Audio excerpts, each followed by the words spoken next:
changes to our website to provide additional information that will keep individuals from having to contact us. We're making real-time updates that are including frequently asked questions, and we're providing resources directly for both job seekers, claimants, and employers. One of the recommendations that we're working with employers through the governor's office is a process known as employer file claims. It's a process where the employers are filing on behalf of those individuals through this temporary layoff situation, where we hope to be able to speed up that process and allow individuals more timely. So these are some of the things that employment and workforce are doing. We want to stand and let you know that our employees understand the magnitude and the severity of the services that we provide during these trying times, and we stand on the ready to continue to support this great state. Thank you, Governor.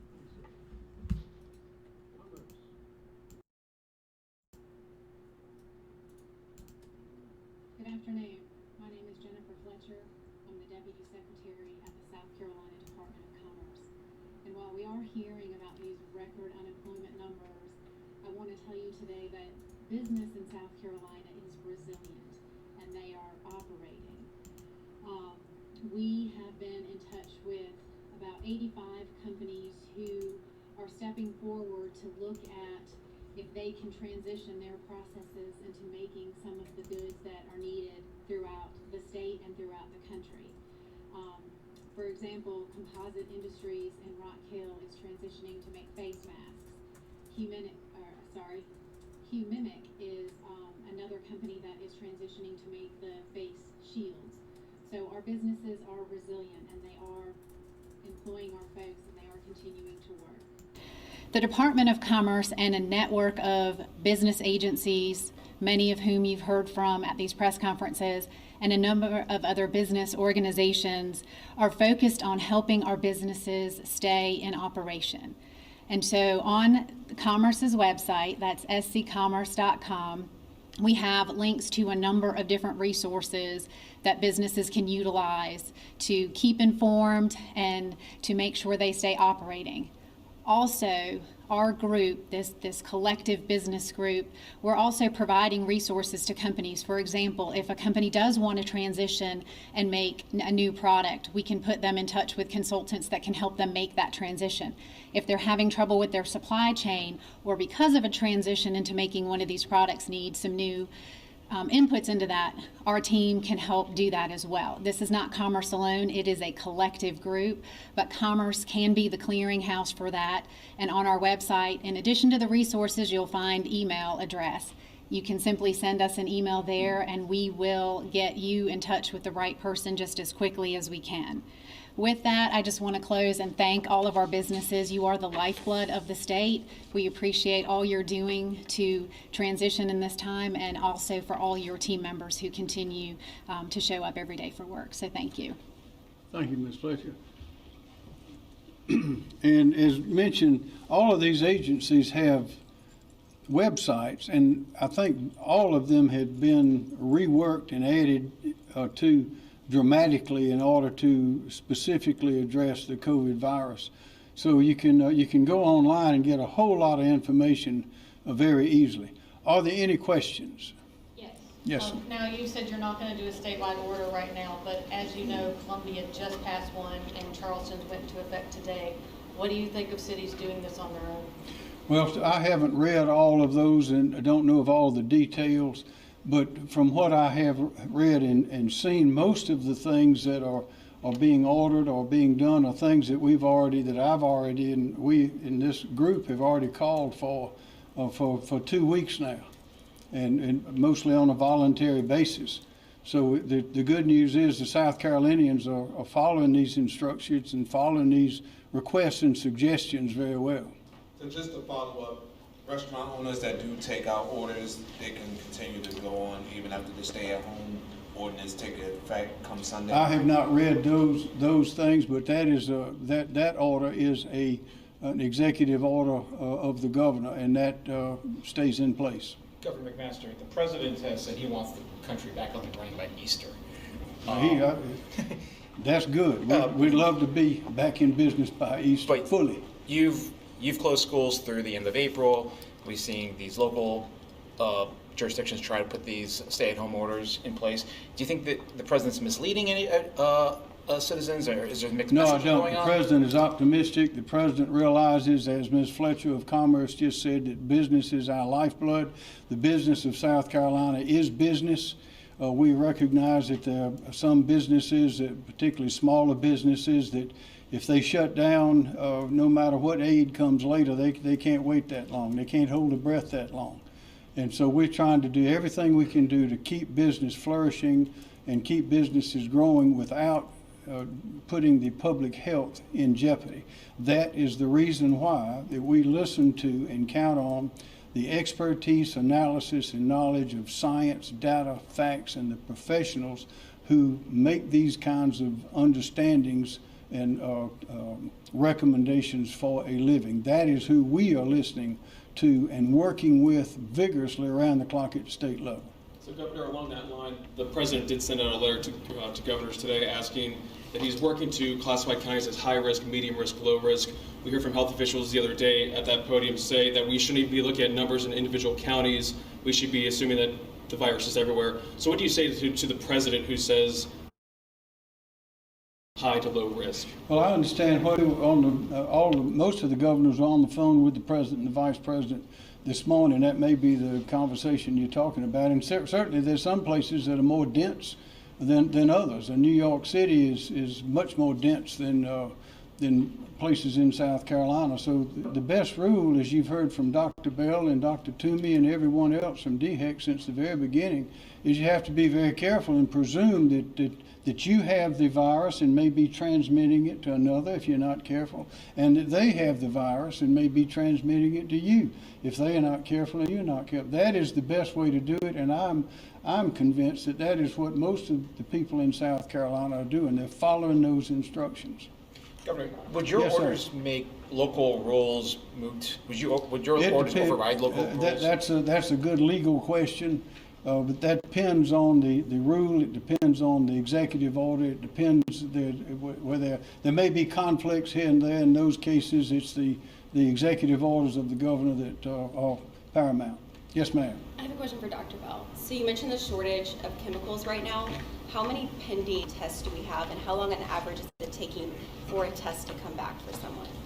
In the state public health lab, we have a backlog of approximately 1,600 samples that are waiting to be tested. There are also delays in the private labs. And some of the private labs are reporting a delay in getting test results back from 7 to 8 or sometimes even longer. While you're up there, Yes, sir, in the back. Now that you have projections, do they get worse tending to those numbers, or does it get? Could you speak up just a little bit? Now that you have projections, do the projections get worse for the people with the coronavirus, or are they changing, or anything like that? Well, the projections that we are tracking out to about the end of May, the slope of that curve has been looked at over the course of a week or so, and it for the model that we are currently using, there are a number of models, but it appears to be about the same. As we get more case reports, that will give us more information about the steepness of the curve, and over time we can see if that curve is flattening out and whether these social distancing measures are working here and in other places. Who's that coming? you said that the hospitalization numbers that you gave yesterday's demographic numbers are just hospitalizations at time of illness. Why not track hospitalizations on a daily basis? Well, we're not giving hospitalizations. Those are numbers of cases reported. Okay, so why not track how many people are in the hospital and leave the hospital and that sort of thing? Well, we conduct disease surveillance for cases reported, for positive cases. That's what by law is required to be reported to us. Once they're in a healthcare setting, our disease surveillance activities to detect new cases, we don't follow people. The health department does not follow individuals throughout their hospital course and maintain a database to see when someone has been discharged and for what condition. So they may be kept in a healthcare facility for a number of reasons, but we do disease surveillance and we report positive test results. Questions? Governor. Yes, sir. What are you thinking about the primary in June? I mean, do you think that it's going to need to be moved? Do you think there's going to need to be changes made? At this point, those primaries they're set by law. The legislature would have to change that date. At this time, I see no reason to upset that system. And also, Governor, you said that you aren't sure about the legality if a place like Charleston or Columbia issues an order that goes further than your orders on stay-at-home or something like that. Do you think it's wise for a city to put in more strict restrictions than you put in place for South Carolina? I think it's wise for the cities to be thinking and to determine best practices for their area. Every area is not the same, as the president has noted in the earlier question, but it is clear that the state law is paramount over a local law. Same thing goes for an ordinance. But we're urging people the South Carolinians have demonstrated if you tell them what to do and why to do it, that they'll do it. And it's for that reason that we're having what we think is success in the voluntary compliance with the suggestions, recommendations that are made not by anybody other than the trained professionals that do this for a living, health and science and data. Every decision that we made starts with health, science, data, the advice and insight of the professionals who work with it, who are trained for it and give us their best advice and analysis. That's how we make our decisions at this, and nobody else makes theirs. But I know we have excellent advice and excellent experience and know-how represented in these agencies. Governor, Yes, ma'am. You tweeted that tourists should basically self-quarantine if they come into this Yes, state. ma'am. How do you enforce that, and do you think that will be part of a future order?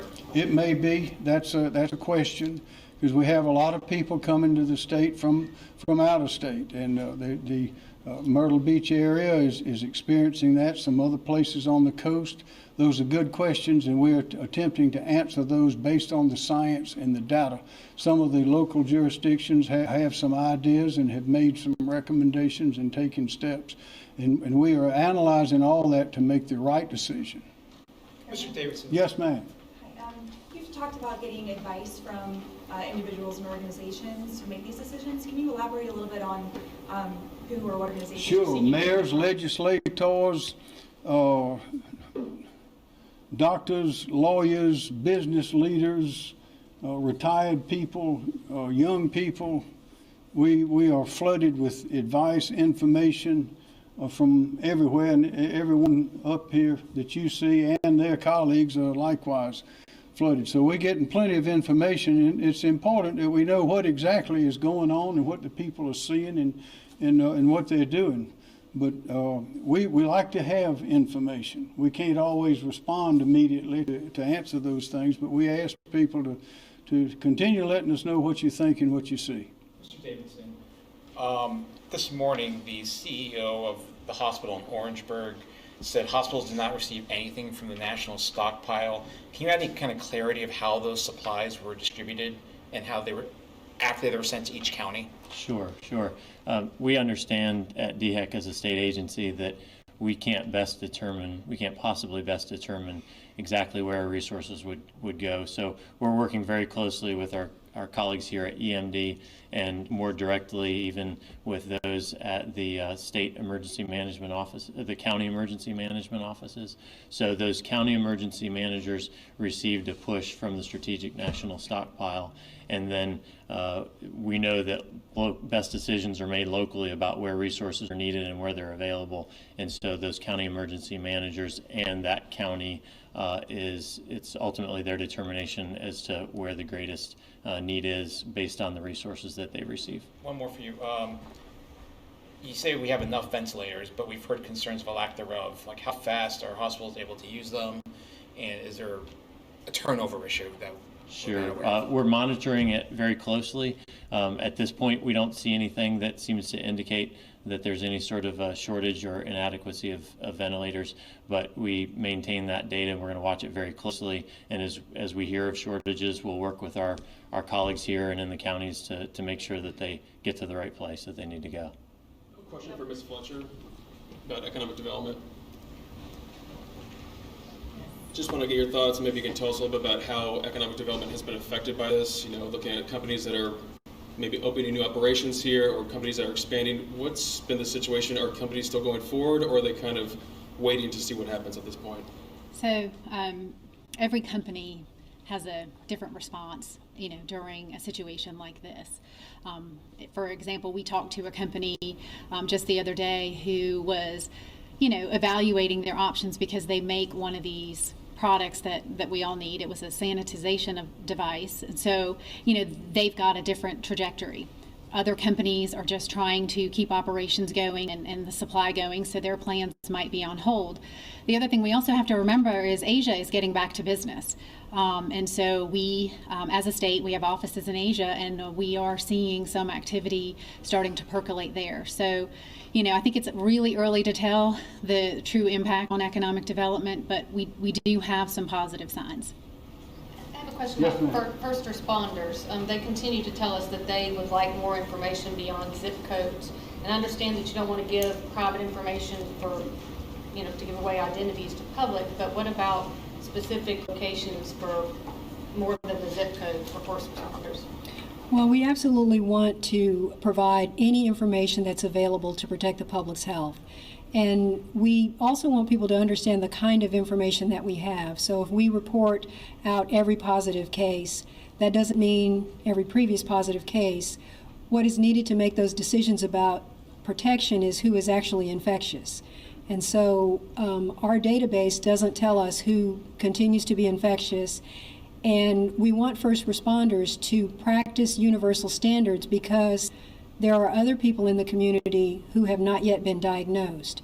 So for EMS systems to do a sort of screening through their dispatchers to try and learn from the callers if they're being called to a residence where somebody is known to be ill with consistent illness, we feel that that's the best way for first responders to protect themselves against the unknown. And so we are making the data that we have available, but we don't want it to be misinterpreted for what it means and what it does not mean. And additionally, we are following the CDC recommendations for who is at occupational risk of exposure. And there are individuals in certain occupations who are determined to be low risk based on the probability that they will regularly come in contact with somebody who is actually ill. So who's low risk? I mean, which kind of first responders? Well, healthcare workers are at highest risk because by occupation they're expected to regularly have face-to-face contact with people who are sick. EMS workers might be in a different category because they transport people who are ill, and then law enforcement officers might be in a lower category. They're actually categorized in a lower category at being of low risk of exposure because based on the types of activities they're expected to routinely perform for their occupation, and the fact that some of these counties may have single-digit numbers of cases, the likelihood that they would actually come in contact with somebody who is infectious is low, and so they are determined to be at low risk of ongoing exposure. Doctor, as these numbers continue to come in, if it does show that the curve does not flatten, what can South Carolinians expect to see? What type of further restrictions can be imposed afterwards if it shows it's on the increase? Well, I can talk more about what we expect to see in terms of cases. We expect to see those increase. And the measures for restrictions for social distancing people, and we understand that by having prolonged face-to-face contact with individuals who may be ill is what puts people at risk. So both of those things together, monitoring disease occurrence in the community over time and practicing those social distancing measures are what will help us monitor and what will help us understand if we're making a difference. So there's going to be a delay in the shape of the curve. The cases that we're seeing now are people who may have been exposed a week or more ago. People who are hospitalized now are probably cases that were exposed some time ago, took a week or so to get sick, maybe a week or so longer to decline. And so looking at information in points of time does not give us that much information to react to. We have to look at a trajectory and look at a curve to make overall decisions for a community as we respond. And then we learn from what other communities have experienced when they're in the recovery phase.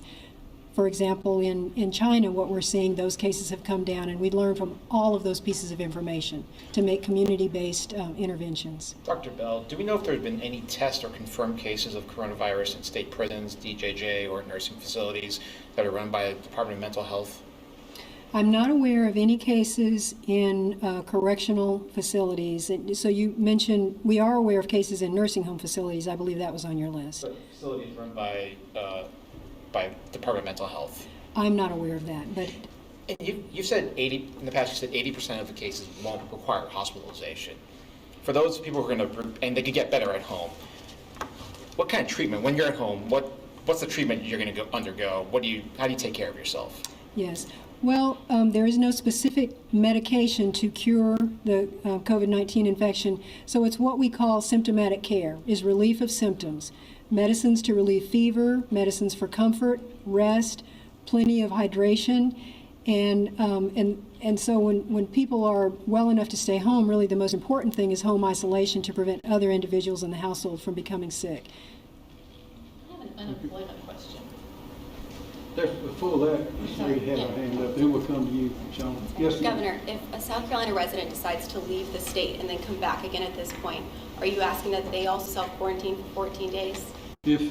Certainly if they went to these places of high incidence, yes. So only from certain places? Well, those certain places seem to be growing pretty rapidly. We would urge people, as we say on the 77 signs on the interstate highways that have been blinking on and off for a couple of weeks now, stay home. This is a good time to stay home. Yes, sir. So we're told that people are trying to file for unemployment and they can't for technical issues. Do we know how many people are not being able to, and how are you fixing those glitches? All right, and I know we've had accessibility issues just due to the numbers and the unprecedented volume in our system. As far as a specific number, what we've done is individuals that are coming into the system that we know about with the phones, we have a feature on our phone with the callback feature, so those individuals are able to call us back and we'll call them back. They actually can hold their spot in line and we'll get back to them. As far as the system, there's no way for us to track individuals that have been kicked out or have not been able to complete the application. What we've tried to do is point individuals to our website, see if there's any information that may be missing or incomplete, and ask them to try to get back into our application. I know last week there were some accessibility issues. I've not heard of that this week. We've done a better job working directly with our vendors to make sure that we're monitoring the load and how much activity is taking place on the system real time. All right. Are there any further questions? Any thoughts on Jack West? Yes, he was a fine man from a fine family, and I know those of us who knew and loved him are going to miss him. And we hope that we see fewer and fewer of those cases. But our hearts go out to all the people and the families that we've lost. And I can promise you that those of us here are going to do all we can to lose no more. Any more questions? Thank you.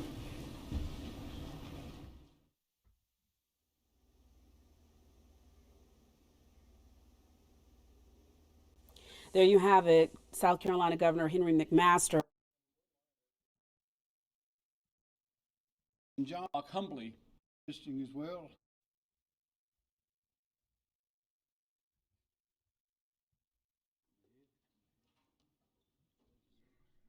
So I jumped back to the beginning of the video to see what the actual press conference was about.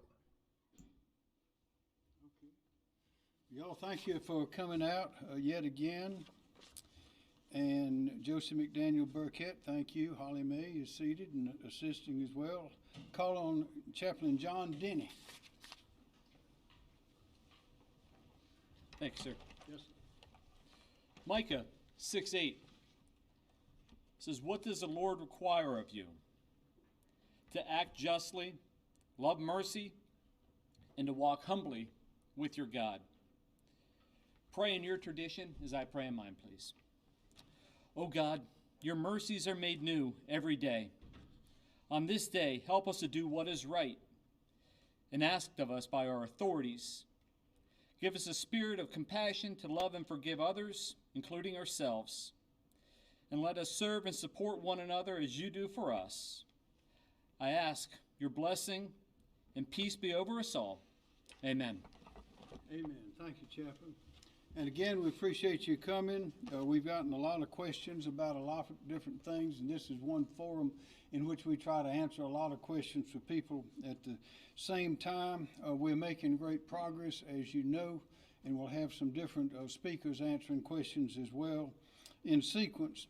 But let me say this, people are asking about drastic orders, shelter in place, and distinguishing essential from non-essential businesses and all those sorts of things. We will do that if and only if it becomes necessary to take those steps. When will it become necessary? How will we know? We will know based on the data, on the facts, on the science, on the expert knowledge and opinions and analysis of the professionals in the fields, representatives whom you see standing here in front of you today. And we'll do it on the basis of nothing else. If that time comes, you will certainly know, and we will say so. I have great faith in the people of South Carolina. They follow rules, they're respectful, they're courteous, they're gentle, they're smart, they're resilient. And if you will notice, the things that we have asked them to do, they are doing, and they're doing very well. We directed state government to cut back. The numbers are this. Those in state government that are working from home or are on leave are 20,918 people. That's compared to the 17,867 of the state employees who have come to the office or their regular workstation. So over half of the state employees in our state are working from home, distance locations, just as we asked for them to, and that maintains that social distance at the office. Colleges, technical colleges, and universities, we asked them to do the same thing. What have they done? Working from home or other distances are 30,544 employees of our colleges, technical colleges, and universities. 4,000. Because he doesn't have an announcement to make today about what's essential, what's not essential. He's going to leave that for another day, and he's going to let the experts around him decide what those are. So that's good news for chiropractic for this week. We'll be open.